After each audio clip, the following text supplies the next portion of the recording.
Sometimes I like to go out alone for a bit.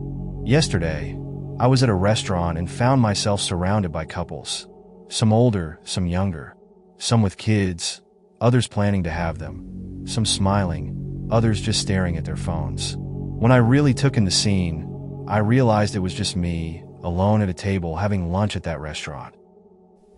Maybe it's the irony of fate, but it made me reflect on it all. People who know me often judge and say that my life is sad because I'm always alone due to my lifestyle. I believe that this judgment often stems from society's portrayal of what happiness should look like. Excessive socialization, being part of that crowd that drinks, or going out to nightclubs. Yet only a few understand that some people simply enjoy being alone, and that's perfectly normal as long as you don't feel lonely. You see, there's a significant difference between loneliness and solitude. Solitude is the pleasure of being in your own company. It's being without the constant physical presence of others, perhaps without many friends or a relationship, yet enjoying a peaceful life, appreciating your own company, whether reading, watching TV, or learning something new.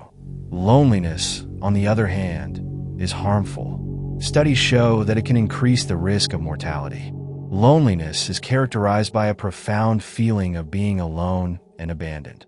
Those who suffer from loneliness often don't feel supported, even if they have people willing to help around them. This state of loneliness distorts their perception of reality, making them see potential helpers as incapable of offering support.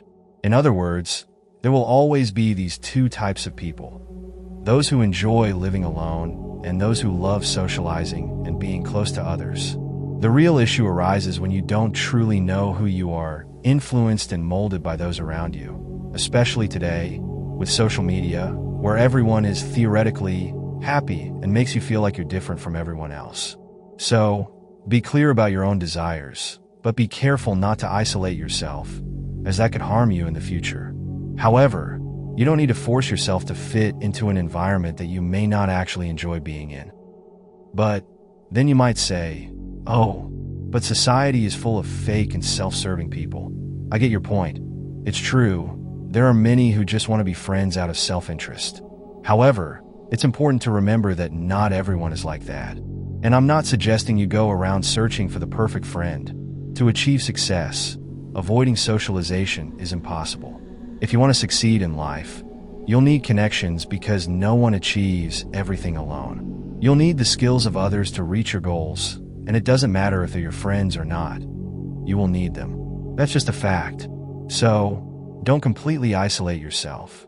Doing so will bring more disadvantages than advantages, and you'll end up stagnant. In solitude, you also gain the ability to analyze behaviors that may not be entirely correct or appropriate, and to reflect on actions that could be more beneficial.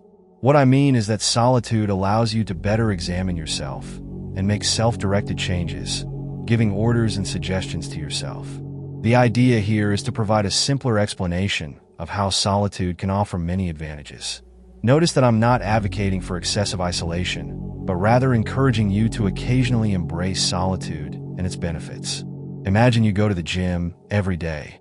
Typically, you stick to your workout routine without much interaction with those around you. You notice that regulars often greet each other, but you've never really joined in. During a moment of reflection, you realize that not greeting others might make you come across as distant or unfriendly, even though that's not your intention. So, you decide to change this behavior and start greeting people at the gym, whether with a simple hello or have a good workout.